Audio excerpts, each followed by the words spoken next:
আমার সন্তানের যে সম্ভাবনা সেটাকে তো আমি ছোট করে দেখেছি এতদিন, যে ওর মধ্যে অটিজম আছে, এডিএইচডি আছে। ও অন্য বাচ্চার মতো সেরকম এটা করতে পারবে না, ওটা করতে পারবে না, এবং আমার বাচ্চা যা কিছুই করতো সেটাকে আমার সমস্যা মনে হতো। যে আমার মেয়ে গ্যাসটা অফ করে দিয়ে ফ্রাইং প্যানের ওই হ্যান্ডেলটা ধরে যেখানে আমরা খাবো সেখানে ও ওই তরকারিটা নিয়ে চলে গেছে। এমনকি এমন ভাবে তরকারিটা নিয়ে গেল যে হাতে যেন ছ্যাঁকা না লাগে। অনেক জায়গায় ট্রাই করেছেন, কিন্তু বাচ্চার কনফিডেন্স ফেরাতে পারেননি। টাকা খরচ করলেই কি বাচ্চার উন্নতি হয়? যদি বাচ্চার সাথে আপনার বন্ডিংই তৈরি না হয়, তবে সব থেরাপিই কি বৃথা নয়? আপনি কি কখনো কোনো শিশুকে দেখে ডায়াগনস্টিক্সে তার ভবিষ্যৎ ধরে নিয়েছেন? একটু ভাবুন। হ্যাঁ স্যার, মানে যেটা আমি বলতে চাইছি যে আমার সন্তানের যে সম্ভাবনা সেটাকে তো আমি ছোট করে দেখেছি এতদিন, যে ওর মধ্যে অটিজম আছে, এডিএইচডি আছে। ও অন্য বাচ্চার মতো সেরকম এটা করতে পারবে না, ওটা করতে পারবে না, এবং আমার বাচ্চা যা কিছুই করতো সেটাকে আমার সমস্যা মনে হতো। এইরকম একটা দৃষ্টিভঙ্গি তৈরি হয়েছিল।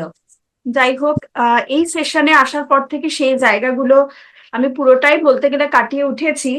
এবং এই যে অবজারভেশন, এই অবজারভেশনটাই আমার আম, কি বলবো, চিন্তাধারা যেটা সেটা পুরোটা পাল্টে দিয়েছে। এবং সেটার বাস্তব প্রতিফলন কিন্তু আমি আজকে দেখতে পাচ্ছি আমার বাচ্চার মধ্যে যে এত সম্ভাবনা আছে। এবং ওই এখন আমার বাচ্চাকে আমি আর বাকি বাচ্চার থেকে কিন্তু আলাদা করে দেখছি না, ও কিন্তু ওর ফ্লোতেই সুন্দর চলছে। এবার আমি কয়েকটা আহ, আহ, উদাহরণ শেয়ার করব স্যার। যে গতকালকে আমি আমার মেয়ের জন্য আহ আলু টমেটো দিয়ে তরকারি রান্না করেছিলাম। এবার তরকারিটা হওয়ার পর ও তো ওখানেই ছিল। এবার তরকারিটা হওয়ার পর আমি সেটা ফ্রাইং প্যানে করেছিলাম। তো আমার মনে হলো যে তরকারিটা করার পর আমি বাটিতে ঢালবো, তো আমি বাটিটা কেবল নিতে গেছি। তো তার মধ্যে আমি দেখি যে আমার মেয়ে গ্যাসটা অফ করে দিয়ে ফ্রাইং প্যানের ওই হ্যান্ডেলটা ধরে যেখানে আমরা খাবো সেখানে ও ওই তরকারিটা নিয়ে চলে গেছে। তো এখানে আমি দেখে এটা আমার ভালো লাগলো যে ওকে তো আমি বলিনি যে আহ আহ, মানে তরকারি গ্যাস থেকে তরকারিটা নামানোর আগে গ্যাসটা অফ করতে হয়। কিন্তু ও 6.5 বছর স্যার ওর বয়স, কিন্তু ওকে তো আমি কোনোদিন বলিনি, কিন্তু তাহলে ও তো ওটা দেখেই শিখলো যে মা, যে রান্না কমপ্লিট হয়ে গেলে গ্যাসটাকে বন্ধ করতে হয়। ও গ্যাস বন্ধ করে এমনকি এমন ভাবে তরকারিটা নিয়ে গেল যে হাতে যেন ছ্যাঁকা না লাগে। তো এই জায়গাটা, মানে এরকম প্রচুর উদাহরণ আছে স্যার। তো যেটা নিয়ে মানুষ এত তো এভাবেই শেখে, ভাবছিলাম। তাই না? হ্যাঁ স্যার। মানুষ তো এভাবেই শেখে। আজ হ্যাঁ হ্যাঁ, এই যে আমাদের চিন্তাধারাটা বাচ্চারা এখান করছে। থেকে আমি করলাম যে ওকে তো আমি কোনোদিন বলিনি যে তুমি গ্যাসটা অফ করবে, এইভাবে করে ধরবে। ও তো নিজের মতো করে কোনোভাবে আমাকে দেখেছে বা আমাদেরকে দেখেছে।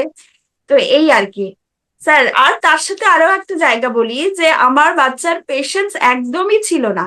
ভীষণ জেদি, মানে যেটা চাই তৎক্ষণাৎ চাই।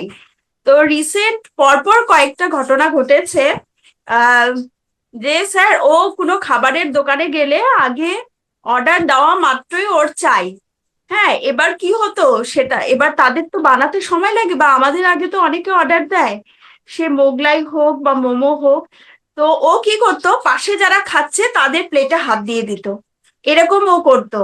তো এই সপ্তাহে দুবার এরকম ঘটনা ঘটলো স্যার, যে ও আমার সাথে দোকানে গেল এবং আমাদের আগে যারা ও গিয়ে বসলো এবং আমাদের আগে যারা অর্ডার করেছে তাদেরকে আগে বানিয়ে দিল। এবং ওকে কিন্তু আমি বললাম যে রিদ্ধি, আমাদের আগে ওই দুটো দাদা না মোগলাই অর্ডার দিয়েছে, তো ওদেরটা আগে হবে তারপরে আমাদেরটা দেবে। তো ও কিন্তু ওদের দুজনকে দিল, তারপরে ওরটা বানালো। এই যে এতক্ষণ টাইম, 15-20 মিনিট টাইম ও কিন্তু ওয়েট করলো খাবারটার জন্য। তো এই যে জায়গাটা আমি পেলাম যে ও ওয়েট করতে পারছে, এই জায়গাটাও আমার কাছে একটা ভালো লাগার জায়গা। এবং যাই হোক, কোনোভাবে সেই সেই যে পেশেন্স যে তৈরি হওয়ার সেটা কোনোভাবে ডেভেলপ করছে। তো এই জায়গাগুলোই স্যার বলার। তাহলে আশা আছে, এটুকু বুঝতে পারছেন? এবং আপনার বাচ্চার কোথায় সে দাঁড়িয়ে আছে যদি আপনি বুঝতে পারেন, না যে কোনো অ্যাসেসমেন্টের কথা বলছি না, ওকে সলিউশন দিতে গেলে যা যা বুঝতে হবে সেটার সাপেক্ষে বলছি, যদি সেটা বোঝা যায় সেখানে কিন্তু সলিউশন দেওয়া যাবে। সুতরাং আপনারা যদি একটা ফ্রি ডেভেলপমেন্টাল অডিট চান, আমাদের নাম্বার দেওয়া রইল, হোয়াটসঅ্যাপে যোগাযোগ করুন, জানান যে আপনি একটা ফ্রি ডেভেলপমেন্টাল অডিট চাইছেন, আমরা অবশ্যই আপনাকে সাহায্য করব। এবং যদি আপনি আমাদের সাথে কাজ করতে চান, যদি পুরোটা কীভাবে হচ্ছে বুঝতে চান, আমাদের সেখানেও যোগাযোগ করুন, আমরা অবশ্যই আপনাকে জানাবো। নিচে ডেসক্রিপশনে ডিটেলস দেওয়া রইল, আমাদের স্ক্রিনেও ডিটেলস দেখতে পাচ্ছেন, আমরা আছি আপনার সাথে। নমস্কার।